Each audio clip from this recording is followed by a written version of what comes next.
Little Witch and Jack-O-Lantern by Head of Spectre, featuring Lucid Lupus. Does anyone else remember Little Witch and Jack-O-Lantern? It's kind of an obscure show. Most of the people I've mentioned it to have never heard of it, and I can't find a shred of information about it online, but I know that it existed. I remember it so vividly. For the uninitiated, which I assume to be most of you, the show aired sometime in the mid-80s. It must have been sometime around 1987. I compare it to stuff like Polka Dot Door, The Big Comfy Couch, or Pee-wee's Playhouse. Although this show had a distinct Halloween aesthetic to it. Despite that, it didn't just play around Halloween. Episodes aired all throughout the year on one of the local channels in my hometown. The main character was this young witch named Melanie. She was about 7 or 8 and was always dressed in a purple and gold dress with striped stockings and a typical witch's hat. She was the only character in the show who was completely played in live action. I think they switched out her actress once or twice during the run of the series, because I remember a couple of different faces playing the role. The outfit was always the same, and the little witch was always named Melanie. It's been so long, though, that I don't entirely remember. Anyways, Melanie lived in the castle of the great Jack-O-Lantern, the most powerful wizard in the world, and naturally, he had a jack-o'-lantern for a head. I'm sure that part was explained in the show, but I don't remember what the explanation was. I think he accidentally cursed himself, or something like that. Jack was played by a guy in a big red robe that trailed behind him. The pumpkin that made up his head was animated, so that the grinning face carved into it would move and emote as he spoke. The animation wasn't great, but it did the job well enough for a kid's show. Jack had this deep, booming voice that echoed like thunder, and I remembered that it used to scare the hell out of me when I was a little kid. I both loved and feared Jack. Whenever he came on screen, he absolutely stole the show, and it's the parts with him that I remember the most. As an adult, I'd probably recognize it as a Vincent Price impersonation, but as a kid, I didn't know any better. The rest of the characters didn't stand out as much, and I have to admit that they kind of blur together in my mind. I know that there was a talking skull on the wall named Harry Bones. A bat would fly in from time to time, usually to sing a song. Melanie had a black cat that was played by a puppet, but I can't remember anything about it, and one of the bookshelves talked. I don't remember the name of the bookshelf, but I remember that the running gag with him was that he was allergic to dust, and he'd always sneeze. Now when this bookshelf sneezed, it was an event. The books went flying off of him, usually hitting poor Melanie, and she'd have to clean them up while the bookshelf just sat there, and said in his deep, sad voice, "Sorry, Melanie."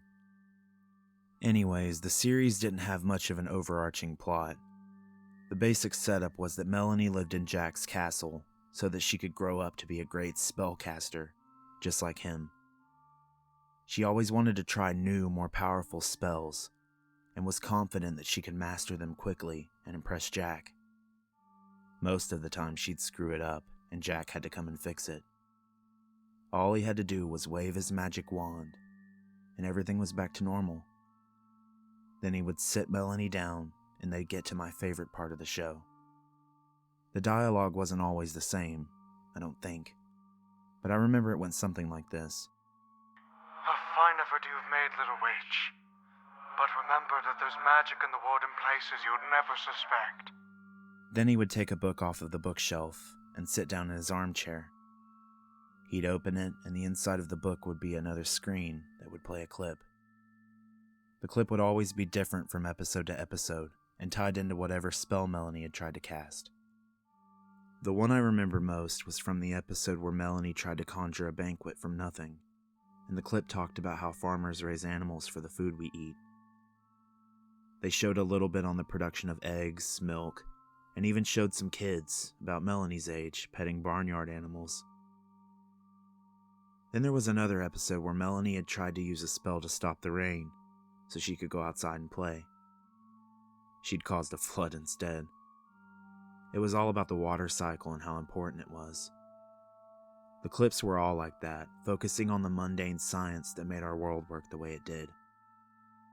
At the end of the clip, Jack-o'-lantern would close his book. He'd look right at the audience, his glowing pumpkin mouth grinning wide across his face, and he'd say, Always remember, there's everyday magic in places you would never suspect. Then he'd laugh that eerie Vincent Price laugh he had, and Melanie would wave goodbye to the camera. Bye. Before the episode ended. I was absolutely crazy about this show when I was 5 or 6. Every evening from Monday to Friday at 4 to 4:15 p.m., my butt was parked in front of the TV to watch Melanie and Jack's latest adventure. Nowadays, I can only remember bits and pieces of it. I'm sure that if I ever found it again, I'd see things that have escaped my memory completely, or find out that I misremembered half of it. There's one thing about Little Witch and Jack-o'-lantern I'm quite sure I'll never forget though, and that would be the bedtime story hotline. It wasn't technically part of the show itself, but every now and then I'd see it advertised during commercial breaks. The commercials always started with a flash of lightning, illuminating the shadow of Jack-o'-lantern. His face would light up, and he'd lean in close to the camera. Good evening, little witches and wizards. Do you seek to discern the mysteries of the unknown?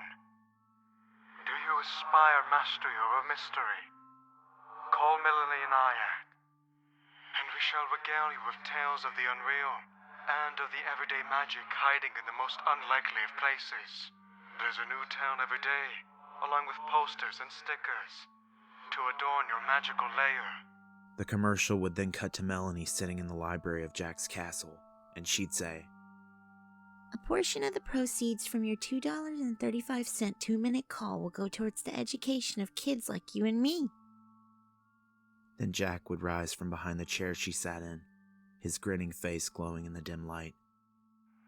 Ask your parents' permission before you call. We look forward to hearing from you. With that, Jack would let loose his sinister cackle, and the number would flash on the screen, along with text that I was too young to read. I presume it was just the details of the service, for the benefit of the parents. As soon as they started airing those commercials, I absolutely had to call that number. I was just a kid at the time, and as far as I knew, I'd just been handed the chance to talk to the real Jack and the real Melanie. I recall fantasizing about actually visiting Jack's castle, becoming a great and powerful wizard, just like him. Maybe I could even be on the show just like Melanie. All I needed to do was call and talk to Jack. My parents were good enough not to dash my hopes, so after a minimal amount of pleading, they let me call the number. I can remember the swell of excitement in my chest when at bedtime a few nights after I had first seen the commercial, my dad poked his head into my room and said, "Hey there, Logan. Would you like to give Jack and Melanie a call before you hit the sack, kiddo?" In my elation, I don't remember exactly what I said in response, but I'm sure the condensed version of it would be, "Yes!" I watched as my dad dialed the number that I already knew off by heart, and when he handed me the phone, I couldn't physically hold in my excitement. I remember barely being able to hold still as I said, "Hi, Jack! Hi! Hi! Hi!" Hello there, young spellcaster. Jack's voice replied. It was probably just a recording, but I was too young to know that, and too young to care. "Hi, Jack!" I'm so glad you've called to talk with Melody and I this evening. Hello? Melanie's voice chimed in. We've had quite a productive day. Jack continued. I think you'd be impressed with just how far Melanie has come with her magical skills. I found the perfect spell to clean the dust out of that old library so that Mr. Bookcase's allergies wouldn't be so bad. He was so grateful. Then Jack showed me how to prepare a great banquet using only my magic. And a splendid banquet it was. You truly are a prodigy in the making. Little witch, but remember, try not to lose your appreciation for the everyday magic all around us. Of course not, Jack. Although after such a big dinner, I'm a little bit tired. The hour has grown quite late. I'm sure our friend is weary as well. Let us all retire for the evening. Please do call us again tomorrow. Your company is always welcomed in my castle. Fellow spellcaster. Pleasant dreams. The short message ended, but my excitement didn't go down at all. I was still ready to bounce off the walls. Even if I hadn't been able to say a word, Jack had still called me a fellow spellcaster, and that was without a doubt one of the crowning achievements I'd gotten in my 5 years of life. As pumped as I was eager to hit the sack, just so I could call them again tomorrow. Maybe I'd get to tell them about my day, that time. Maybe they'd even invite me to go to the castle. None of that was ever actually going to ever pan out, but I was still at the age where I could believe it would, and that was almost as good as it actually happening. The next night, my parents let me call Jack and Melanie again. It went about the same as it had the night before. The story was different this time, as Melanie talked about how she'd been working on a spell that could change the weather, and had instead caused a hurricane inside of Jack's library. Even the greatest spellcasters make a mistake from time to time. Growth comes from practice, little witch, Jack had said. Just remember not to lose your appreciation for the everyday magic all around us. Of course not, Jack. Although after such a busy day, I'm a little bit tired. The hour has grown quite late. I'm sure our friend is weary as well. Let us all retire for the evening. Please do call us again tomorrow. Your company is always welcomed in my castle, fellow spellcaster. Pleasant dreams. Hearing the same closing line a second time was no less exciting than it had been the night before, and before I went to bed, I begged my parents to let me call again. They told me that I could, so long as I stayed on my best behavior, and that was a promise I was determined to uphold. Calling Jack and Melanie became part of my routine. Every night, the calls would be more or less the same, only with a different story. Every night my parents would dial the number, bring me to the phone, and leave me to my own devices as I listened to the message. I don't think the stories ever repeated either, or if they did, I never noticed it. I was too blinded by my excitement to be talking to the real Jack and Melanie. Then, things changed. My mom had come into my room holding the phone as she finished dialing the number. "Have a nice chat," she said with a knowing smile as I sat in bed and waited for the sound of Jack's voice. Hello there, young spellcaster, Jack said, the same intro he always had. "Hi, Jack," I replied. I'm so glad you've called to talk with Melanie and I this evening. Usually, Melanie's voice would chime in with a hello. However, this time, she was silent. Unfortunately, our little witch has had to retire quite early today. I suppose it's for the best. Working with children can be ever so trying. I don't suppose you know much about that, would you? Regardless, one can only handle so much disaster before it inevitably becomes frustrating. After her last catastrophe, I decided it would be best to carve up her face, just like mine. Such a procedure requires a long, sometimes eternal slumber afterwards. And so our little witch has been sent to this rest. But not to worry, I shall find another. The hour has grown quite late. I'm sure that you are quite weary, as am I. Let us both retire for the evening. Please do call me again tomorrow. Your company is always welcomed in my castle, fellow spellcaster. Pleasant dreams. The line went dead, and I sat by the phone, silent and unsure of what to make of what I'd just heard. Jack had never once hurt Melanie in the show. He had always been a kind and understanding teacher. More than that, he was her friend. He wanted to help Melanie, not hurt her. I wondered if perhaps Melanie had done something bad. My parents had never quite subscribed to the belief that a smack upside the head was the best way to raise a child, but I had friends in school whose parents were a little more old-fashioned. I knew that some kids got spanked or slapped if they were being bad. I never imagined that Jack would treat Melanie that way, though. When my mom came to take the phone, I didn't say anything to her. I just gave it up and let myself be tucked in. The fact that I was quieter than usual didn't slip by her. "What's wrong, sweetheart? Didn't you like the story?" "I didn't," I said. "Jack isn't mean, is he? He wouldn't hurt Melanie, right?" My mom went quiet. "No," she finally said. "No, of course not. Jack is a good wizard. He doesn't hurt people. What happened in the story?" "He was really mad at Melanie, and he said she had to go to bed early." That was about as much as I'd been able to understand from what Jack had said.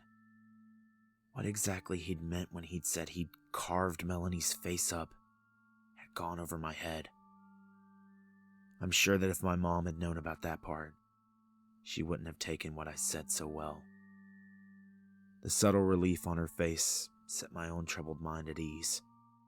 If she didn't see anything wrong, what did I have to worry about? "Well, Jack is kind of like Melanie's dad, isn't he?" she asked. "When people misbehave, we have to show them what they did was wrong. If an adult does a bad thing, then there are things that can happen to them to try and make sure they don't do those things again. It's the same with children." "Like being sent to your room?" "Exactly. Nobody likes it. But if you do something bad, then someone will have to punish you for it, no matter how old you are. It's called accountability, and I guess that's kind of everyday magic too." None of that actually made complete sense to me at the time, but I guess it was enough to shut me up for the night. Mom tucked me in and let me go to bed. By morning, I'd almost forgotten all about Jack's strange story, and when bedtime came around again, I was just as excited as usual to call Jack again. After I was tucked into bed, my dad dialed the number and brought me the phone. I took it with the same eagerness I always did, although when I heard Jack's voice on the line, I distinctly remember an involuntary shiver down my spine. "Hello there, young spellcaster." Jack's tone was harsher than usual. His voice had more of a hiss to it than it had before. It caught me off guard, and I didn't reply with my usual greeting. Jack continued anyways. "I'm so glad you've called to talk with Melanie and I this evening." Hello? It was good to hear Melanie's voice back, but there was something off about it. I'm sure that it was the same actress as before, but her voice was warped and hard to make out. Her tone was different as well. Instead of the chipper, upbeat voice she'd always had, instead she was much quieter. Her single line of dialogue came out as more of a squeak than anything else. "We've had such an interesting day today," Jack said. "Today, we had a visitor in the castle. A wonderful young man who made up in charm for what he liked in magic. He came up upon my castle, unannounced, and his arrival was quite timely. This charming man provided me the key ingredient in a special potion I am brewing. It is a magical stew built off the everyday magic of nostalgia. Do you know what nostalgia is, my friend?" A memory? Melanie said, her voice still quiet and distorted. "In a sense, yes, but also far more than that. I wanted to remind Melanie of my previous apprentice, and so far supper. They prepared this potion for us to share. This charming man was kind enough to provide us the meat for my stew. Cooking itself is another kind of everyday magic. With the addition of heat, things can change. Hard roots become soft, flavors blend together, flesh separates from the bone and grows tender and juicy." I could almost hear Jack salivating on the other end of the phone line, and it left me with a deep feeling of discomfort. I wanted to hang up the phone, but I didn't dare. What would Jack say or do if I did? It's a shame that man had to give up so much for us. But we have gained so much from his sacrifice. Least of all, a meal. Did you enjoy it, little witch? Melanie did not respond for a moment, but I could hear a whimper over the phone line. Perhaps not then. Some meats are an acquired taste. Regardless of your taste, my friend, remember not to lose your appreciation for the everyday magic all around us. Now the hour has grown quite late. We are weary. The charming man slumbers eternally beneath the castle, and it is time for us all to retire for the evening. And please, do call again, fellow spellcaster. I appreciate having a friend with whom I can talk to. Pleasant dreams. The line went dead, leaving me with a sense of unease deep in my gut that I didn't know how to explain. Looking back, I'm grateful that I was too young to truly comprehend the vile things that Jack had described. I didn't understand the things hidden behind his crooning words. All I knew was that something was not right. I didn't sleep as soundly that night. I don't think anyone could have. The following night, I found myself dreading my call with Jack. It had become so ingrained into my routine, though, that I didn't dare say no when my dad brought me the phone before bed. "Have a nice call, kiddo," he said with a smile. I didn't reply and just quietly took the phone from him, dreading the inevitable sound of Jack's voice. Hello there, young spellcaster. Jack crooned. His voice sounded even worse than it had the night before. The Vincent Price impersonation seemed half-assed, and Jack didn't sound like himself, although his voice was no less chilling to listen to. Even now, I can still hear it in the back of my mind. Hi, Jack, I said quietly. I'm so glad you've called to chat with Melanie and I this evening. Hello. Like the night before, Melanie's voice was a garbled squeak. She sounded as if she was on the verge of tears. What a wonderful day we've had, Jack said. My nostalgic potion has reminded our little witch of her duties in my castle, lest she join her predecessors and that oh-so-charming man and their wakeless slumber down in our dungeon. When left to simmer, his flesh took on such wonderful flavors. I should not indulge so often, or I must confess the temptation is difficult to resist, especially when their meat is so readily available. I listened in silence, tears filling my eyes as I listened to Jack speak. Shall I tell you about Melanie's predecessor? Charming little thing, yet unwilling to take direction. Of course. When you put the calf into the stew, the cow and all the bull must go too. Family belongs together after all. But their flavors offered up such a heavenly aroma that I as of yet failed to recapture. Perhaps one day you shall help me with that, my friend. No, I croaked. I don't want to. Now, Logan. Don't you want to see the mysteries of the unknown for yourself? The phone fell from my hand, and I kicked it off my bed and across the room. A scream escaped me as I started to cry. I hadn't expected a response from Jack. He'd never responded to me before. He'd never even said my name before, but I knew what I heard. I could hear his hissing, snarling voice over the phone still, but I couldn't hear his words.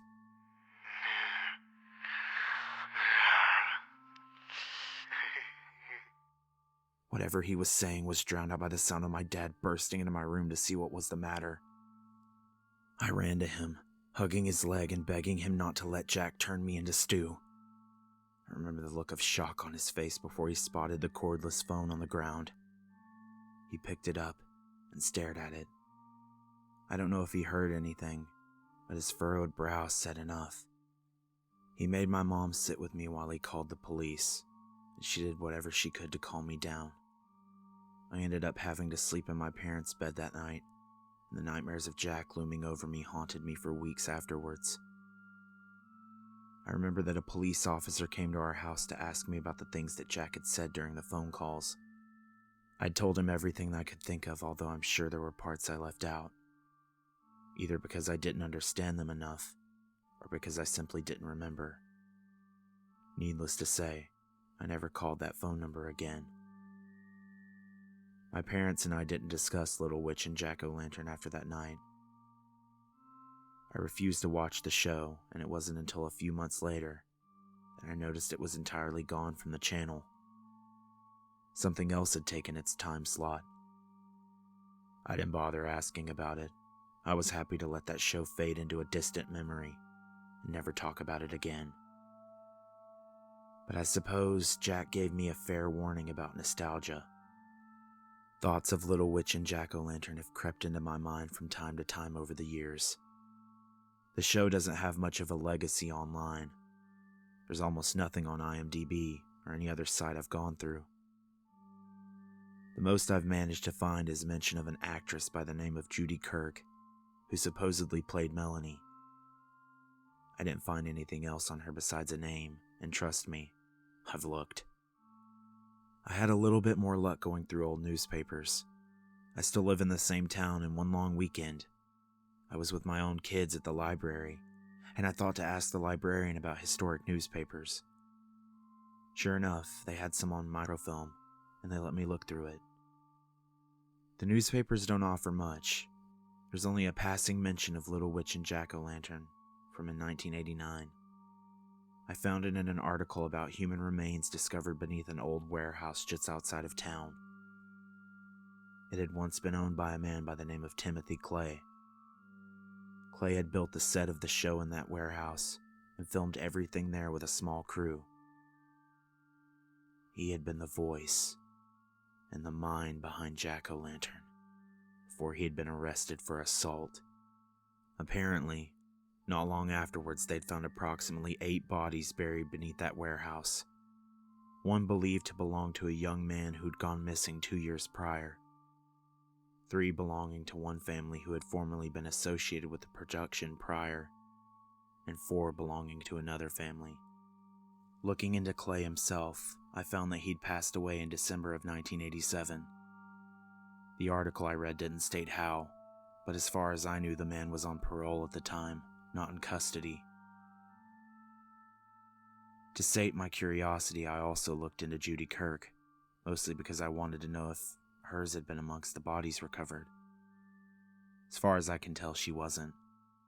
There was no mention of Judy Kirk at all. If she'd ever existed, she'd dropped right off the face of the earth entirely, it seemed. Perhaps that was for the best. If she was the one who'd played Melanie at the end, maybe she deserved her privacy. I don't need to read the gruesome details of his crimes to know that Timothy Clay was a monster. I suspect he told me everything I needed to know himself, back in 1987. I still have a lot of unanswered questions about Little Witch and Jack-o'-lantern, but I'd say I've dug deep enough that I can say I'm satisfied. This is the best place to leave the mystery to rest. If I go any deeper, I don't know what I find. Truthfully, I don't think I want to know. I still remember the phone number, though. I still remember the growl in Jack's voice when he spoke to me all those years ago. I'm not sure what came over me. My wife and kids were out the other day. I had nothing else to do, and old memories of Jack and Melanie crossed my mind like they had 1,000 times before. I thought about the commercial for that hotline. I still remembered the phone number. I'd known it off by heart, after all. I picked up my cell phone and figured that I really had nothing to lose. I expected either a dead line, but the phone still rang when I dialed the number. That shouldn't have been surprising. The number had probably been assigned to someone else in the 33 years since I'd last called it. Whoever would answer would be part of some company I'd never heard of before. I'd hang up and have my closure. Someone on the other end picked up the phone, and I listened as the woman's voice on the other end said the words that sent a chill down my spine. Hello there, young spellcaster. I was silent. The voice was not one I'd heard before, and yet there was something familiar about it. There was something off about the way she spoke, like a lisp, but more subtle. Hello? I asked with a trembling voice. Jack? I'm afraid Jack no longer owns this castle, but it's all right. I'm here. There was tranquility to that woman's voice that set me on edge. A distracted calmness that seemed out of place. Would you like to hear a story about what happened to Jack, Logan? The woman asked, and I felt the color draining from my face. On reflex, I cast the phone away from me and heard it clatter to the ground as I retreated away from it, like I was still just a scared child. From across the room, I could hear a low chuckle on the other end of the line. Another time, then, the woman's voice said. Pleasant dreams, fellow spellcaster. Pleasant dreams. The line went dead. I won't be calling back.